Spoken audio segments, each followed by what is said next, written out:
Atención porque ha llegado la hora que todo el mundo espera a lo largo de la semana. Ha llegado el momento de abrir nuestro consultorio. Ha llegado la hora de Sex Different. Jesús Alonso, sexólogo, muy buenas tardes. Buenas tardes, Alfredo. Hablamos de sexualidad. Vamos a hablar un poquito de todo. ¿Es lo mismo hablar de sexualidad que de sexo? No, y precisamente por eso, como dijimos la semana pasada, vamos a intentar aclarar los primeros 5 minutillos de esta sección, unos cuantos conceptos, si me lo permite. Te lo he preguntado sin saber que iba la cosa por ahí, ¿eh? Pues vamos a ello. Qué listo soy, de verdad. Así que... Pues dispara. Nada, Veo que has traído ahí un mapa del tiempo. Sí, vamos a hablar un poco de chubascos por la zona noreste y demás. Bien. Esa pizarrilla como esta, la que tú llevas en el bolsillo habitualmente para mis clases, para todas esas cosas. Muy llevadera. Plegable, sí, muy cómoda. Sí. Así que bueno, vamos a aclarar un poquito varios conceptos, si me lo permite. Sí. Cuando hablamos de forma cotidiana, ¿verdad que sí? Muchas veces preguntamos, ¿no? ¿Has tenido sexo? ¿O es que tuviste sexo anoche? ¿O es que no has tenido sexo? Y bueno, si levantaran la cabeza los grandes padres de la sexología, dirían, wow, ¿qué está pasando? ¿Realmente la gente nace sin sexo? ¿Por qué? Pues porque sexo como tal, y para eso sirve este programa, ¿no? Para educar un poquito también en terminología, sí. Es otra cosa, no es la relación sexual coital, ¿no? Entonces, vamos a hablar en primer lugar de qué es el sexo. Y el sexo no es ni más ni menos, Alfredo, que aquello que proviene de la naturaleza, lo que somos. El sexo es lo que se es. Así de claro, parece un poco sencillo, además, ¿no? Podemos decir que todos somos sexo. Todos tenemos un sexo, sí. ¿Vale? Lo que se es. Por tanto, si yo nazco con un aparato reproductor, en este caso masculino, seré considerado de sexo masculino. Si nazco con un aparato reproductor femenino, seré considerado de sexo femenino. Pero muchas veces estamos redactando formularios en alguna administración o en alguna matrícula y demás, y nos encontramos con que pone sexo, VF. Eso está mal. Eso realmente no es correcto. ¿Por qué? Porque ahí lo que tendría que poner es género. Claro. ¿No? ¿Y qué es el género? Bueno, pues el género, si el sexo proviene de todo aquello, vamos a llamarle biológico, de la parte más biológica del ser humano, pues el género proviene de la parte más social. Ajá. En base a cómo tú naces, la sociedad te atribuye un género, en este caso, varón o mujer. ¿Vale? Por tanto, tiene una connotación psicosocial. ¿De acuerdo? Y de ahí, del género... ¿Vas a preguntar después? Lo digo por si tomo nota. ¿Tú cojo apunte? Te iba a examinar la semana que viene. Vale. Así que ve preparándote. Bien. Me sale la vena de maestro, ya lo sabes. Bien. Por eso. Y de aquí proviene lo que conocemos como rol de género. ¿Qué son los roles de género?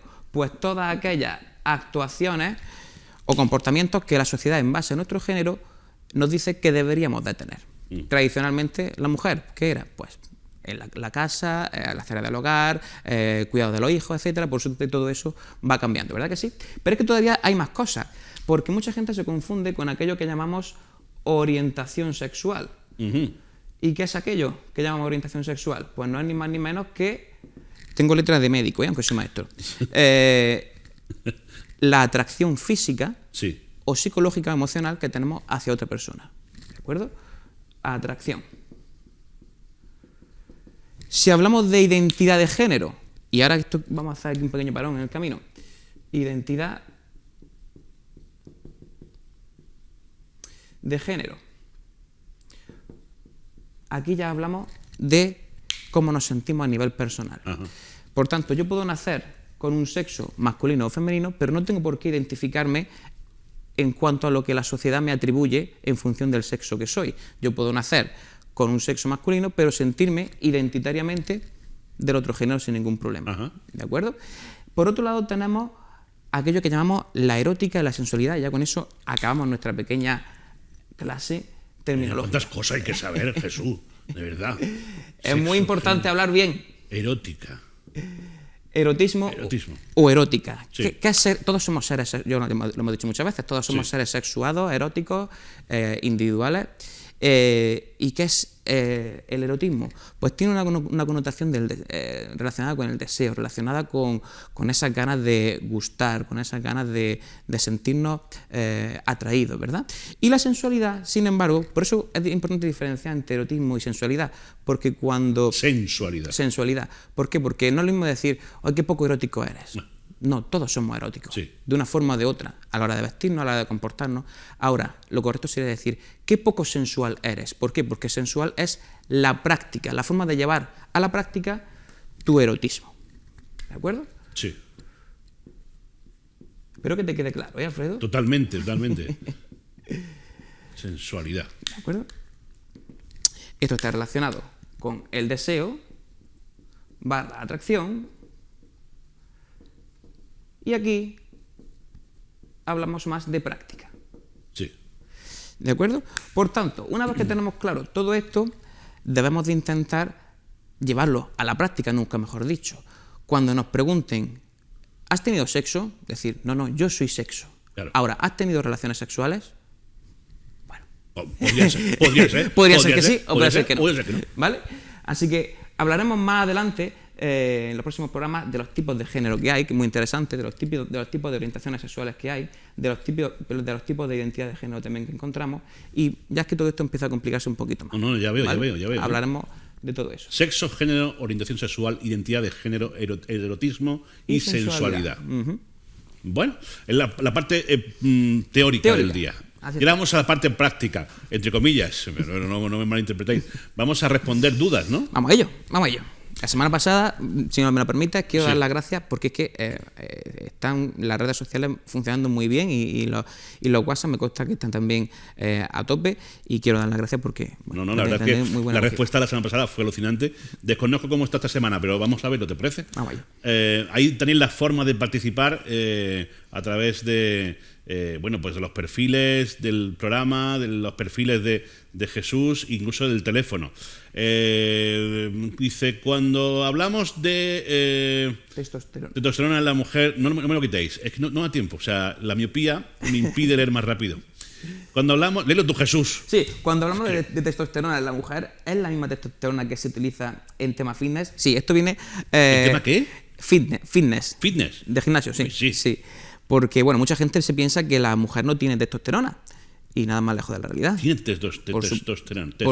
Por supuesto que sí. Claro. Es una hormona súper importante que tenemos tanto hombres como mujeres, Sí. y sirve para infinidad de procesos internos. Entre ellos, pues, por supuesto, todo lo que está relacionado con el deseo sexual, con los procesos que están relacionados con la lubricación vaginal también, incluso todo lo que está relacionado. Y lo del gimnasio no lo he entendido. Claro, porque esto viene relacionado con una publicación que hice hace unos días en relación a la testosterona, y la testosterona se utiliza también como método para paliar algunos efectos relacionados con la menopausia en mujeres ya con cierta edad. Esta persona preguntará si se utiliza distintos tipos de testosterona. Realmente la hormona es la misma, pero sí es cierto que existen diferentes derivados a la hora de utilizar la testosterona como complemento. No obstante, esto no se puede tomar al libre albedrío, esto tiene que estar regulado por un profesional de la salud en este caso. Pero es que ¿la testosterona se toma? Si es necesario, es como cualquier tipo de hormona en la que tenga un déficit, se puede complementar. Lo desconocía. ¿Ves? Para eso tenemos esta sección, para enterarnos de las cosas. Madre mía, cada vez más pequeño esto, ¿eh? Dice, tras muchos años de relación con una pareja, los impulsos sexuales parecen dormirse. ¿Cómo podremos reactivar esa fogosidad? Esa fogosidad que había antes. Gracias, compañero. Bueno, pues curioso, ¿no? Porque muchas veces no es tanto reactivar esa fogosidad, es más bien que, como todo proceso de luto o de ruptura, pues tiene sus consecuencias. Y evidentemente, en el marco de un proceso, entre comillas, traumático, algunas veces traumático, por supuesto, muchos aspectos de tu vida se sienten resentidos, y por supuesto, qué duda cabe, que tu deseo, que tu líbido se siente afectado también, ¿no? ¿Cómo se puede...? Quizás aquí habla de monotonía, ¿no? Después de muchos años, creo que lo que habla es de que parece ser que... perdón. Vale, que la fogosidad... Vale. Que los impulsos sexuales parecen dormidos. Sí. Bueno, esto es mucho más sencillo. Entonces, creo que lo hemos hablado muchas veces. Un despertador. Lo hablamos el día de San Valentín, lo hablamos, creo que lo otro día también. No podemos entrar en la monotonía, precisamente, como tú bien has dicho, de pareja. Una pareja que lleve 15, 20, 25 años, ¿de verdad se conforma con la misma vida sexual que tenía al principio de la relación? Yo personalmente no me conformaría. Creo que lo importante y lo sano y lo bonito y lo saludable, como bien he dicho antes, sería experimentar, probar cosas nuevas y ser creativo, Alfredo, que nos falta mucha creatividad como pareja. Vamos siempre con el estrés, con las prisas. Hoy sí, mañana no. Venga, ahora tenemos un ratito. Venga, vale, por cumplir. Sí, claro, porque es que llevamos ya una semana y media. Hoy toca ya cumplir. Entonces, creo que debemos dedicarnos tiempo a nosotros para cuidar a esa pareja, ese aspecto tan importante de la pareja, que quien diga, no, es que para mí ya el sexo ya después de no sé cuántos años, para mí esto ya no es importante. Fíjate, el sexo, lo he dicho mal, ¿verdad? Sí. Para que tú veas todo lo que tenemos intrínseco. Bueno, para mí ya las relaciones sexuales no tienen por qué ser coitales. Ya no son importantes. Pues tienes un problema, amigo o amiga. Así que creatividad al máximo. No tenemos una varita mágica. Y un despertador para despertarse. Bueno. Esto te ayudo, ¿no? Sí, por favor. Es que estás muy lejos. Dice, buenas. Se dijo en el programa Sex Different que el squirt, acuérdate del squirt, era entrenable. ¿Podría Jesús decirnos alguna técnica o algún ejercicio para entrenar esto y lograrlo? Gracias. No confundir con el cacao soluble. No, es otra cosa. Squirting, ¿no? Sí. Había un Pokémon que se nombraba así también. Tú eso no lo conociste. No. Vale. Oye, espera. Acabas de decir... Los Pokémon. De una manera, tú eso no lo conociste, te pilló mayor. Pero bueno, no sé, a lo mejor sí. Vamos a respetarnos, Jesús. A lo mejor sí te enganchaste también a la aplicación esta de los Pokémon. No, me pilló mayor. Mejor que no, porque hubo unas cuantas historias ahí. Bien, cuando hablamos de entrenar el squirt, se puede hacer de diferentes formas. La técnica, o una de las técnicas más productivas, suele ser sentarse en el borde de la cama, en este caso la chica, y bien sea ella sola o bien con su pareja, introducir tanto el dedo corazón como el dedo anular de esta forma en la vagina y trabajar el primer tercio vaginal, la parte superior de la vagina, el primer tercio vaginal, y que es donde se encuentran esas glándulas que estimulan el squirt, y poco a poco, previa estimulación, por supuesto, y previa fogosidad, lógicamente, trabajar ese punto en concreto. ¿Se puede conseguir a la primera? No. ¿Se puede conseguir a la segunda? No. ¿Se puede conseguir a la tercera? Pues puede que sí, sobre todo si no lo hemos hecho nunca. Como he dicho, esto es algo entrenable que puede surgir de una forma esporádica. ¡Uy! ¿Qué ha pasado? O que tengas que entrenar. Desde luego también hay muchas veces, cuando hablamos del squirt, hay muchos bloqueos. ¿Por qué? Porque la mujer por lo general siente que se orina, siente que se va a orinar y le genera mucha vergüenza. Entonces corta, se bloquea. En ese sentido tiene que dejarse llevar un poco y disfrutar de ese momento. Continuamos. ¿Más preguntas para Jesús? ¿Hay más, compañero? A ver, que viene. A ver. ¡Hala! Este me cuesta hasta a mí, ¿eh? Espérate, que voy. Espera, que voy para allá. Dice, ¿cómo podríamos abordar la educación sexual en primaria? Dinámicas, ejemplos concretos, etcétera. O sea, se refiere, por ejemplo, en el cole, ¿no? En el colegio, sí. Bien. Pues... No veo. Pues mira, muy sencillo. Cuando hablamos de educación sexual, en primer lugar, en el colegio, en primer lugar, tenemos que trabajar en comunidad educativa. Ya lo hemos dicho muchas veces. Informar tanto a docentes, por supuesto, a la familia, y luego introducirlo con los compañeros y con la utilización del cuerpo docente en los alumnos. ¿Qué tenemos que hacer? Pues en primer lugar, trabajar aspectos terminológicos, en primer lugar. ¿Por qué? Porque si no sabemos comunicarnos bien a nivel sexual, a nivel sexológico, no vamos a poder pasar a diferentes rangos. Después tenemos un problema que nos encontramos muchísimo en los centros educativos, y es que los niños a ciertas edades sienten mucha vergüenza a la hora de trabajar de forma heterogénea, sobre todo cuando estamos en centros donde hay mucha población inmigrante debido a su cultura, ¿no?